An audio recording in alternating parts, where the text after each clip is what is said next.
Bonjour, alors aujourd'hui une vidéo sur quelques concepts de base de la gestion de stock avec Odoo. Alors ici je suis sur une base test. Je vais commencer par expliquer comment j'ai organisé cette base pour ma gestion de stock. Premièrement, les articles que je vends, que j'achète et que je vends. J'ai deux articles ici, j'en ai que 4. J'ai deux articles snacking, deux paquets de chips, et j'ai deux articles boissons. Première chose, concernant la gestion de stock, je vais prendre un article snacking. Ces articles-là vont être suivis par numéro de lot.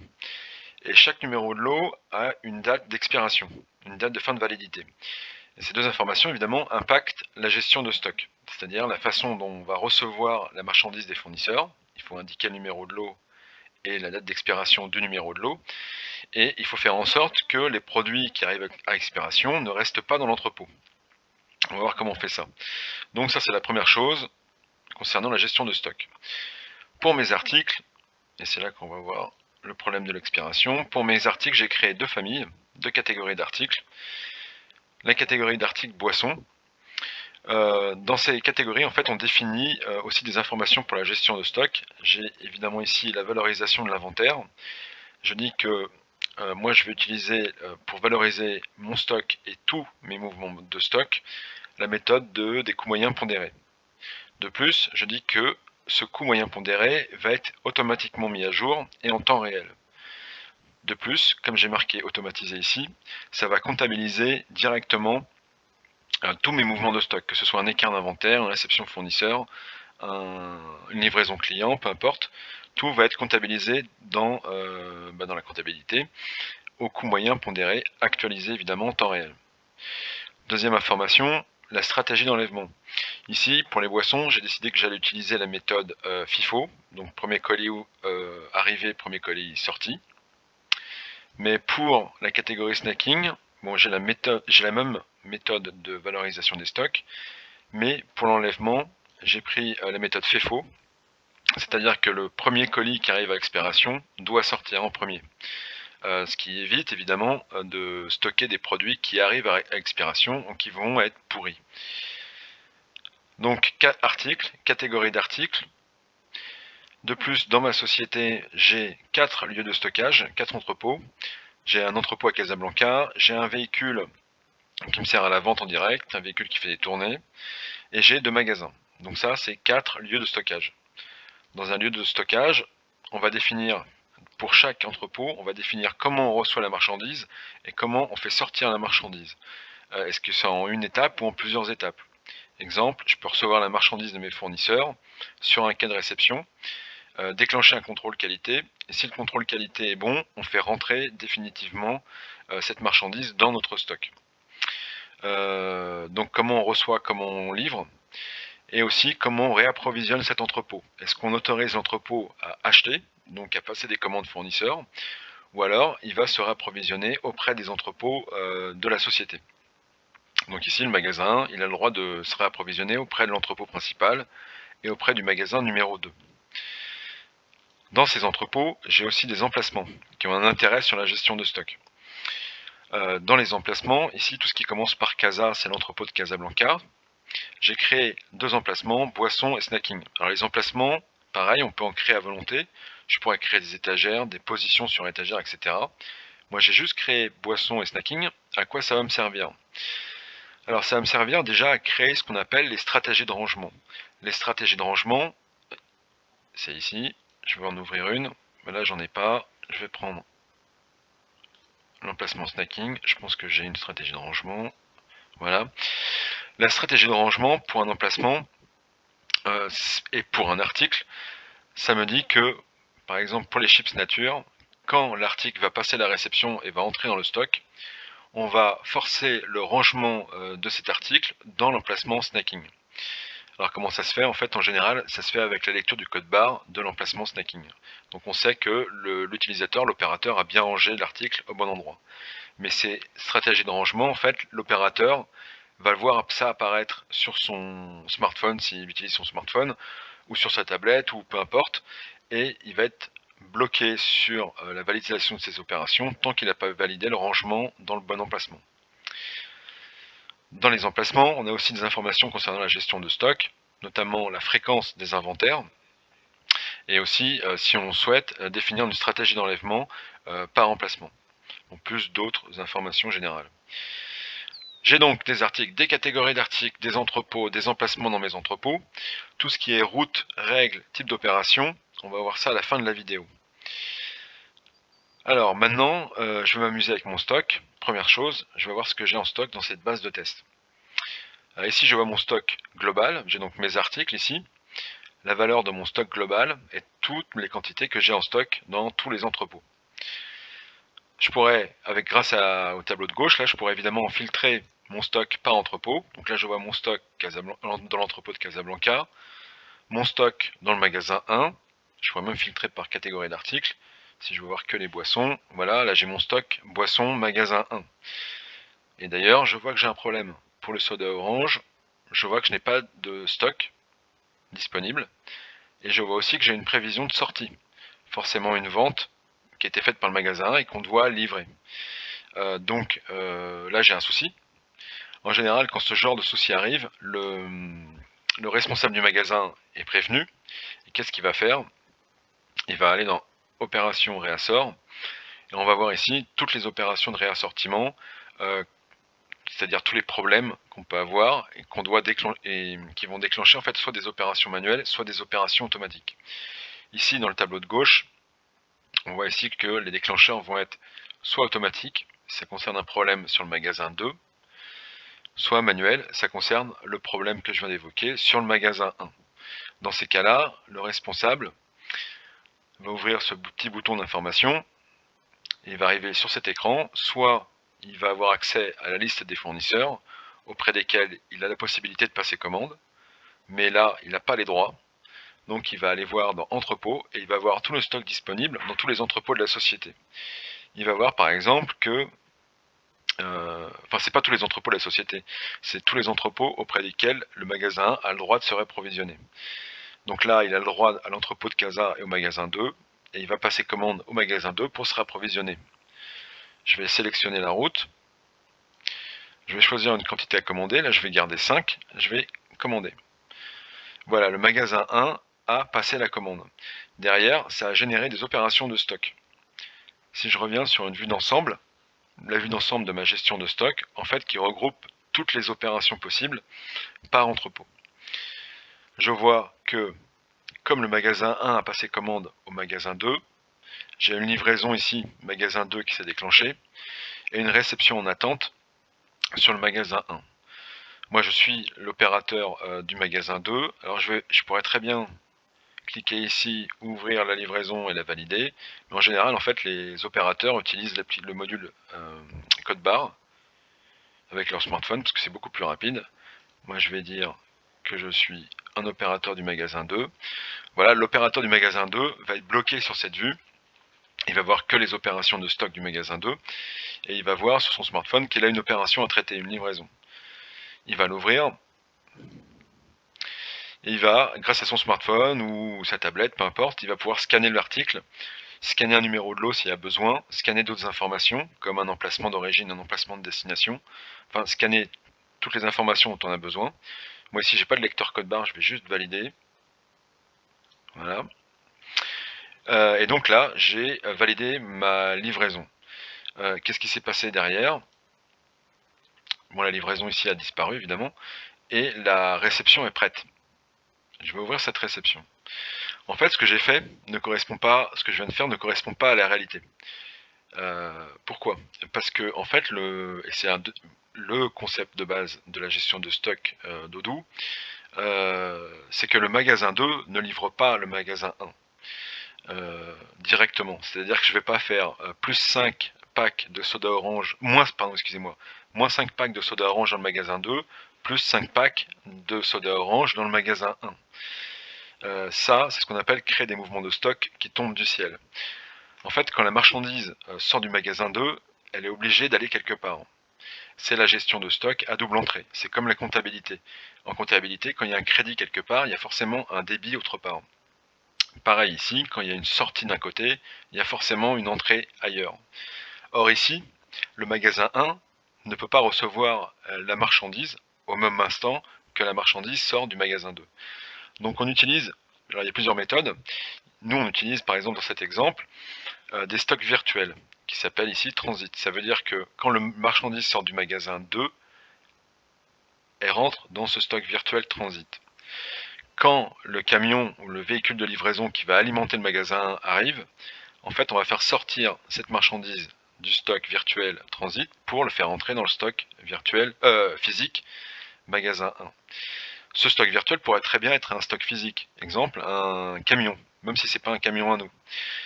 Mais en fait, donc il y a toujours double entrée. Donc quand je fais sortir la marchandise du magasin 2, elle rentre pas automatiquement dans le magasin 1, elle passe quelque part.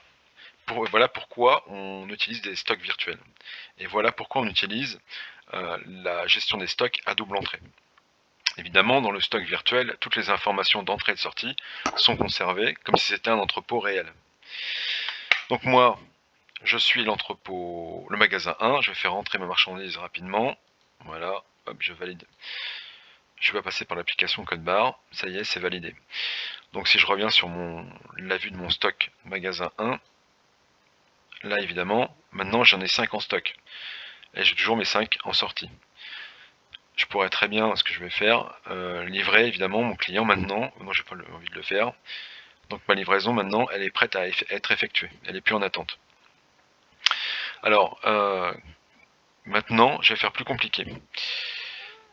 J'ai fait sortir de la marchandise du magasin 2. Si je reviens sur mon opération de réassort, si je regarde dans automatique, voilà magasin 2, j'ai plus que 2 en stock. Mais moi, j'ai des quantités minimum et des quantités maximum à respecter pour mes stocks. Ces choses-là, en fait, ces règles-là, ce qu'on appelle des règles de réapprovisionnement, vont déclencher automatiquement ou manuellement des mouvements de stock pour réapprovisionner le magasin 2 ou n'importe quel autre entrepôt selon des règles qu'on a préétablies. Exemple, dans cette base test, j'ai défini des règles de réapprovisionnement. Exemple, ici le magasin 2, le fameux magasin 2, j'ai défini pour chaque article des quantités minimum et des quantités maximum pour chaque article. Ces règles-là vont être déclenchées soit automatiquement, soit manuellement, et vont permettre de déclencher aussi en parallèle toutes les opérations de picking, de préparation de livraison à l'entrepôt de Casablanca pour livrer ce magasin 2. Évidemment, on met quantité maximum, minimum, quantité maximum, mais Odoo va prendre en compte toutes les réceptions et toutes les livraisons qui sont déjà enregistrées, mais qui n'ont pas encore été effectuées, pour livrer la bonne quantité, pour avoir la bonne quantité ici en stock. Je vais faire un exemple. Je vais commencer par faire l'exemple du réassort du magasin 2, qui n'a plus que 2 en stock. Je vais le faire manuellement. Je vais, hop, commander une fois. Qu'est-ce qui s'est passé dans ma gestion de stock? Il a commandé une fois. Donc là, il a juste cliqué, le responsable du magasin a juste cliqué sur un bouton. Il a donc une réception en attente. Et derrière, à l'entrepôt de Casablanca, il y a une livraison pour le magasin 2 en attente qui a été créée et un picking qui doit être fait. Si je clique sur mon picking, je vois que le picking doit préparer, pour le quai de départ, 10 packs de soda orange. Pourquoi? Parce que la quantité maximum autorisée pour le magasin 2, c'est 12. Il y en avait 2 en stock, il en manque 10. Donc il a préparé 10, il doit préparer 10. Moi je valide vite fait, hop, je passe pas par l'application code barre. Au quai de départ, ici en livraison, la livraison est prête à être effectuée. Donc on va, comme tout à l'heure, on va faire sortir du quai de départ vers un stock virtuel la quantité souhaitée, le produit et la quantité souhaitée. Moi je valide rapidement, voilà. Et derrière, magasin 2, la réception est prête, je vais recevoir ma marchandise, je valide, voilà. Donc en fait, quand le magasin 2 a besoin de quelque chose, j'ai juste cliqué sur un bouton, et ça a généré du picking à l'entrepôt de Casablanca. Donc l'opérateur à l'entrepôt de Casablanca, lui, il n'a aucun contact avec les employés du magasin 2. Il sait qu'il a un picking à préparer et à apporter ça au quai de départ. Donc tout ça c'est fait de manière automatique. On va voir à la fin de la vidéo comment c'est géré tout ça. Maintenant, les règles de réapprovisionnement, ça peut être encore bien pire que ça. Je vais faire une vente. Toc. je vais créer une vente pour l'entrepôt de Casablanca. Je vais vendre du Coca-Cola. Je vais en vendre beaucoup. Je vais en vendre 500 packs de Coca-Cola. Et ça concerne cette vente, l'entrepôt directement, aucun magasin, aucun véhicule. Le client va venir chercher la marchandise à l'entrepôt de Casablanca. Le client a confirmé sa commande. Qu'est-ce qui s'est passé dans ma gestion de stock? Tout de suite, il y a une livraison en attente, un picking à traiter, et ici j'ai un transfert interne bizarrement en attente. Alors qu'est-ce que c'est que ce transfert interne? Il me dit que c'est un transfert interne de la réception vers le stock. Donc c'est une entrée en stock à traiter. Pourtant ici j'ai pas de réception. Qu'est-ce qui s'est passé en fait? Moi dans mon stock, si je reviens sur mon stock de Casablanca, l'entrepôt, le Coca-Cola, en stock il a 426 en stock et il en a 500 à sortir. Il en manque. Derrière en fait, automatiquement, il y a un brouillon de commande fournisseur qui a été déclenché, qui concerne ma vente numéro 28. C'est bien ma vente ici numéro 28 des 500. Si j'ouvre cette commande fournisseur, lui il me commande 500, c'est ce que j'ai vendu, 500 packs boissons. Si je reviens sur mon... Et ça c'est ma règle de réapprovisionnement qui a déclenché tout ça automatiquement. Si je reviens sur mes stocks, si je regarde le picking, et si j'autorise les reliquats évidemment, de réserver, il a 126. Oui, il y a une erreur parce que j'ai fait des manipulations, il n'y a que 126 en stock dans l'entrepôt de Casa. Donc il envoie 126 au quai de départ. Pour déjà commencer à préparer. C'est pas obligatoire. Moi je laisse les opérateurs faire ce qu'ils veulent. Mais je pourrais très bien bloquer ce picking en attendant qu'on reçoive toute la marchandise. Et donc ne pas laisser traîner du Coca-Cola sur le quai de départ en attendant la livraison du fournisseur pour compléter cette commande. Il y a aussi la possibilité, non seulement de ne pas avoir de picking, mais de dire que, et ce qu'on appelle la correspondance, dès que la livraison fournisseur arrive, elle est envoyée directement sur le quai de départ pour la livraison. On ne passe pas par le picking, par le stock, par des emplacements et par du picking. On envoie tout ça directement sur le quai de départ. Donc automatiquement, en fait, quand j'ai fait ma vente, mes règles de réapprovisionnement et toutes mes routes, c'est-à-dire tout ce que je veux, toute mon organisation de flux de stock a fait que j'ai généré une commande fournisseur, des transferts internes en attente, un picking à faire et une livraison à effectuer. Et ça s'est fait automatiquement sans j'ai besoin de faire quoi que ce soit. Dès que j'ai validé ma commande fournisseur, pour l'instant elle n'est pas validée, confirmer la commande, si je reviens dans mes stocks, voilà, ma réception fournisseur est prête à être effectuée et je vais valider tous les mouvements au fur et à mesure qui sont confirmés. Bon là j'ai un peu compliqué parce que normalement, moi j'envoie directement de la réception, hop, sur le quai de départ pour livrer une grosse commande, une commande exceptionnelle.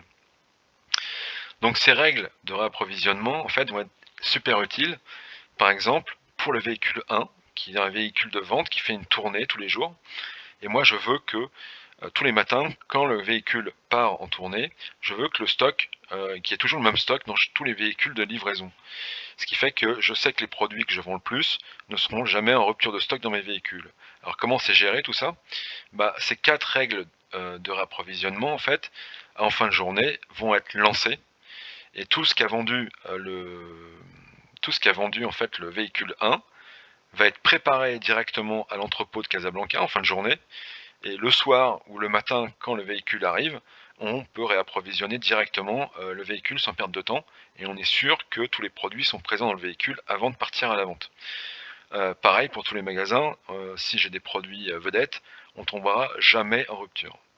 Alors maintenant, une chose compliquée, c'est que toutes ces choses-là en fait sont personnalisables à volonté. Grâce à quoi? Grâce aux routes, aux règles et aux types d'opérations. Alors, les routes, en fait, sont l'organisation, les routes et les règles sont l'organisation, en fait, des flux de stock selon la façon dont on veut travailler. Donc ici, par exemple, j'ai une route qui s'appelle magasin 2, donc ça concerne l'entrepôt magasin 2, approvisionner l'article depuis le magasin 1. Qu'est-ce que ça veut dire? Ça veut dire que derrière, j'ai cette route-là, contient des règles qui disent quand j'approvisionne mon magasin 2 depuis le magasin 1, automatiquement, c'est pour ça qu'il y a marqué tirer depuis, je tire depuis le magasin 1, je tire la marchandise dont j'ai besoin selon mes règles de rapprovisionnement ou manuellement. Je vais envoyer cette marchandise dans un stock de transit et je vais tirer cette marchandise de transit vers le magasin 2. C'est pour ça que tout à l'heure, on a créé, quand j'ai approvisionné mon magasin 1 avec le magasin 2, on a tout de suite généré une livraison dans le magasin 2 et une réception dans le magasin 1. Et ça, c'est les routes et les règles. Donc ça permet en fait de générer tous les mouvements de stock automatiquement face à une situation basique, une situation récurrente. Et ça, c'est personnalisable à volonté. Donc on peut organiser des flux à volonté pour faire face à toutes les situations possibles, ou au moins 90% des situations possibles. On a autre chose aussi dans la gestion de stock. Je vais revenir dans la gestion de stock. On a ce qu'on appelle, je vais vous montrer dans les types d'opérations, on est capable de créer ce qu'on appelle en anglais des transferts, des batch transferts et des wave transferts. Les batch transferts, en fait, un transfert en lot regroupe plusieurs pickings. Et un transfert par vague va prendre seulement quelques parties des pickings. C'est un peu compliqué. Donc c'est pour ça que je vais mettre une vidéo qui explique très bien tout ça en lien dans le descriptif de notre vidéo, de cette vidéo-là. Donc vous n'avez plus qu'à regarder en bas et je vais vous mettre un lien vers un descriptif de ces choses-là. Ce qu'il faut retenir, c'est que quand je reviens dans le type d'opération, je vais aller dans livraison pour l'entrepôt de Casablanca. Ces lots en batch, en fait, permettent de créer du picking qui va arriver sur le kit de départ, regroupé par exemple pour un contact, pour un pays de destination, pour un transporteur, pour un entrepôt à nous, ou pour un, enfin peu importe ce qu'on veut regrouper, je peux regrouper plusieurs pickings et le mettre numéroté en lot pour un client, peu importe. Je peux très bien avoir par exemple un entrepôt à Marrakech ou un dépositaire à Marrakech qui va me servir en fait de lieu de retrait pour tous mes clients de Marrakech. Donc j'ai un site e-commerce et tous mes clients de Marrakech vont prendre leurs commandes chez ce dépositaire là.